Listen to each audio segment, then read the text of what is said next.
Assalamualaikum warahmatullahi wabarakatuh. Perkenalkan, saya Marisa. Saya kali ini akan membahas tentang ruang lingkup analisis makroekonomi. Mengapa perlu belajar ekonomi? Ekonomi adalah suatu ilmu yang mempelajari terkait dengan pilihan-pilihan dalam mengoptimalkan kemampuan dalam mengalokasikan sumber dana yang dimiliki untuk mencapai kepuasan maksimum. Timbulnya ekonomi adalah karena adanya pilihan-pilihan dalam memproduksi dan menggunakan barang atau jasa di mana terjadi kelangkaan sehingga bernilai ekonomis. Sejarahnya, ilmu ekonomi sendiri tidak bisa dipisahkan dari Adam Smith, semenjak ditulisnya sebuah buku yang berjudul An Inquiry into the Matter and Causes of the Wealth of Nations di tahun 1776. Kajian Adam Smith melihat adanya reaksi-reaksi terhadap kegagalan tradisi ekonomi di mana di sana dijelaskan timbulnya suatu resesi, pengangguran, kemiskinan, dan masalah kegagalan proses pembangunan ekonomi. Dalam kajian tersebut, kedudukan negara atau pemerintah sebagai regulator perekonomian sangat menonjol.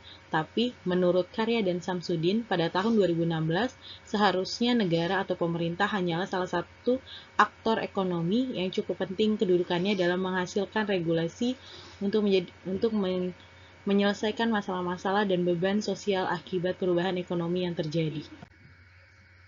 Masalah-masalah dalam perekonomian yang pertama yaitu pertumbuhan ekonomi, yang kedua pengangguran dan inflasi, yang ketiga ketidakstabilan kegiatan ekonomi, dan yang keempat adalah neraca perdagangan dan neraca pembayaran. Selanjutnya, perbedaan ekonomi mikro dan makro. Pada ekonomi mikro, corak analisis ekonomi mikro adalah bagian-bagian terkecil dari keseluruhan kegiatan perekonomian. Lembaga yang terlibat meliputi RT, pemilik faktor produksi, dengan perusahaan, pemilik teknologi dan peralatan. Yang tiga, menjawab pertanyaan yang timbul karena permasalahan keterbatasan sumber daya, sedangkan kebutuhan manusia tidak terbatas. Untuk tujuan tercapai efisiensi penggunaan sumber daya dan tercapainya kepuasan maksimal. Sedangkan ekonomi makro yaitu corak analisis makroekonomi dilakukan secara global atau menyeluruh. Terdapatnya beberapa lembaga yang terlibat, yaitu pemerintah, bank, dan lembaga keuangan, pihak yang melakukan ekspor dan impor. Mengatasi permasalahan yang berhubungan dengan pengangguran, inflasi, pertumbuhan ekonomi yang tidak stabil, dan masalah dalam neraca pembayaran dan neraca perdagangan. Isu-isu dalam analisis makroekonomi yang pertama yaitu faktor apakah yang menentukan tingkat kegiatan suatu perekonomian, yang kedua mengapa kegiatan ekonomi tidak berkembang dengan stabil, yang ketiga mengapa pertumbuhan ekonomi tidak selalu teguh, dan yang keempat mengapa pengangguran dan kenaikan harga selalu berlaku. Masalah-masalah dalam perekonomian yang pertama yaitu pertumbuhan ekonomi. Kegiatan ekonomi menyebabkan barang dan jasa yang diproduksi meningkat.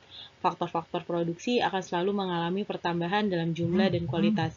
Investasi akan menambah jumlah barang modal, teknologi berkembang, tenaga kerja bertambah, pendidikan meningkat. Kemampuan memproduksi barang dan jasa tidak selalu menjadi pertambahan produksi barang dan jasa yang sama besar.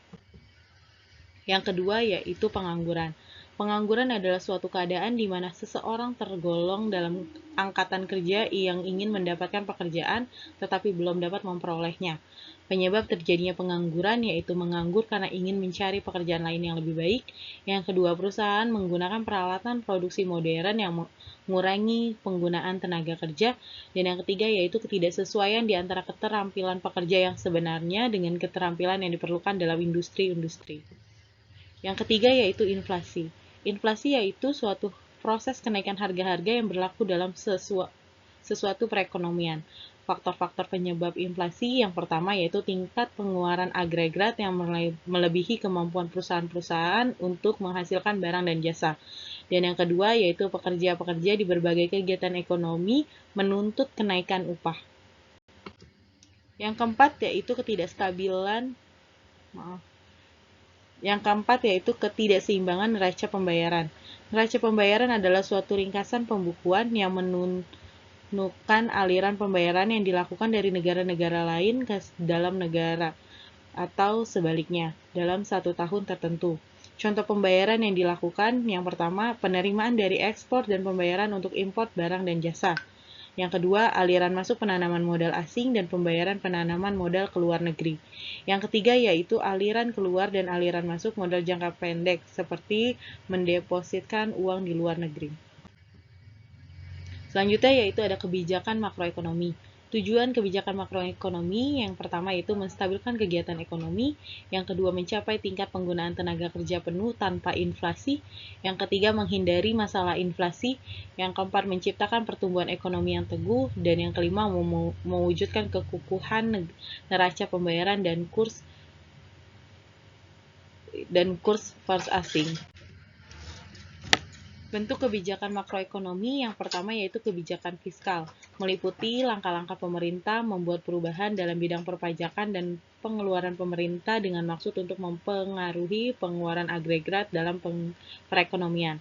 Yang kedua yaitu kebijakan moneter, meliputi langkah-langkah pemerintah yang dilaksanakan oleh Bank Sentral untuk mempengaruhi atau mengubah penawaran uang dalam perekonomian atau mengubah suku bunga dengan maksud untuk mempengaruhi pengeluaran agregat. Yang ketiga yaitu kebijakan segi penawaran, yaitu bertujuan untuk mempertinggi efisiensi kegiatan perusahaan-perusahaan sehingga dapat menawarkan barang-barangnya dengan harga yang lebih murah atau dengan mutu yang lebih baik. Sekian dari saya, kurang lebihnya saya mohon maaf. Wabillahi taufiq wal hidayah. Wassalamualaikum warahmatullahi wabarakatuh.